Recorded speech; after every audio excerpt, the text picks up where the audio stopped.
చాలా విచారకరమైనటువంటి సంఘటన, అత్యంత దురదృష్టకరమైనటువంటి సంఘటన. లోపలికి వెళ్ళి మేము చూసాము,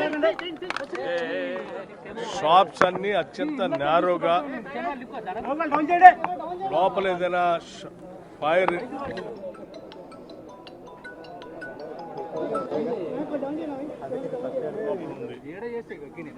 దాదాపు 100 సంవత్సరాలు పైబడి ఇటువంటి షాప్స్ లో ఇక్కడే కింద వ్యాపారం చేస్తూ చెప్తా ఉన్నారు.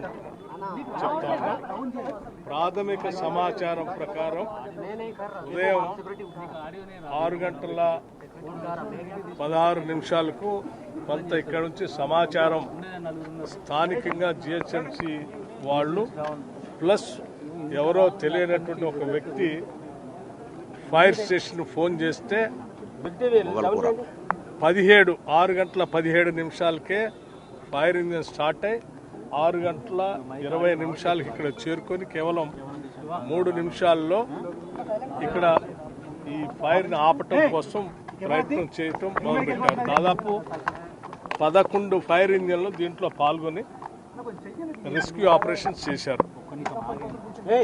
Fire department, police department, Hydraa, revenue, GHMC అందరూ కలిసి ఒక సంయుక్తంగా చేసినటువంటి ఆపరేషన్ ఫైర్ మిగతా ప్రాంతాలకు వ్యాప్తి చెందకుండా అక్కడ వరకే కట్టడి చేసి ఆపగలిగినటువంటి కార్యక్రమం చేశారు. ఒకవేళ వాళ్ళు ఆ సమయానికి స్పందించి ఆ ఆపరేషన్ చేయకుండా ఉంటుంటే ఈ ఫైరు ఇంకా ఎన్ని ప్రాంతాలకి, ఎన్ని బిల్డింగులకు వ్యాప్తి చెంది పెద్ద ఎత్తున ప్రాణ నష్టం జరిగేది.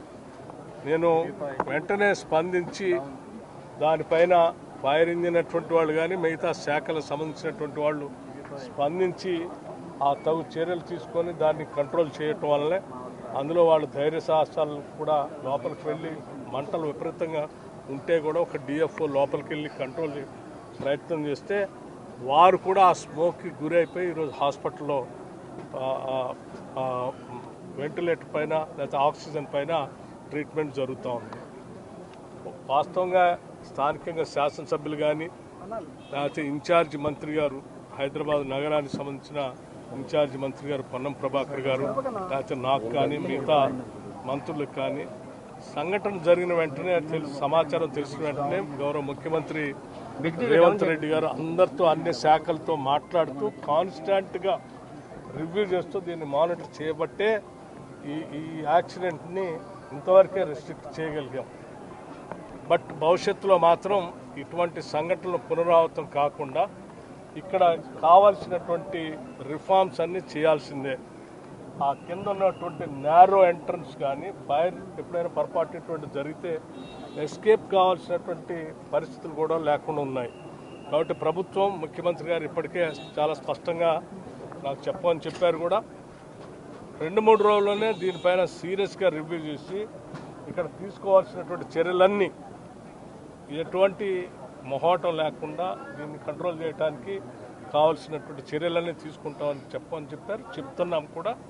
అట్లాగే ఇన్ఛార్జ్ మంత్రి గారు, హైదరాబాద్ సంబంధించినటువంటి పొన్నం ప్రభాకర్ గారు, ఈ ఏరియాకు సంబంధించిన శాసనసభ్యులు, ప్రజాప్రతినిధులతో కూడా మాట్లాడి భవిష్యత్తులో ఇటువంటి ఫైర్ యాక్సిడెంట్ జరిగినప్పుడు కావలసినటువంటి ఏర్పాట్లు, వాటిలోంచి బయటపడటానికి కావాల్సిన ఏర్పాట్లు ఏమి చేయాలో వాటన్నిటినీ ఆ స్థానికులు కూడా నేను ప్రజలకి, వ్యాపారస్తులకు కూడా, నివాసం ఉంటున్నటువంటి వారికి కూడా విజ్ఞప్తి చేస్తూ ఉన్నాను. తాత్కాలికంగా మీకు అటువంటి ఏర్పాట్లు చేసినప్పుడు 100 సంవత్సరాలు పైబడి మీరు వ్యాపారం చేసుకుంటున్నారు, ఎమోషనల్ బాండేజ్తో ఏమి డిస్టర్బ్ చేయొద్దని మీరు అడుగుతుండొచ్చు. కానీ బట్ ఇటువంటి సంఘటన జరిగినప్పుడు చాలా ప్రమాదకరమైన పరిస్థితులు ఉత్పన్నం అవుతాయి.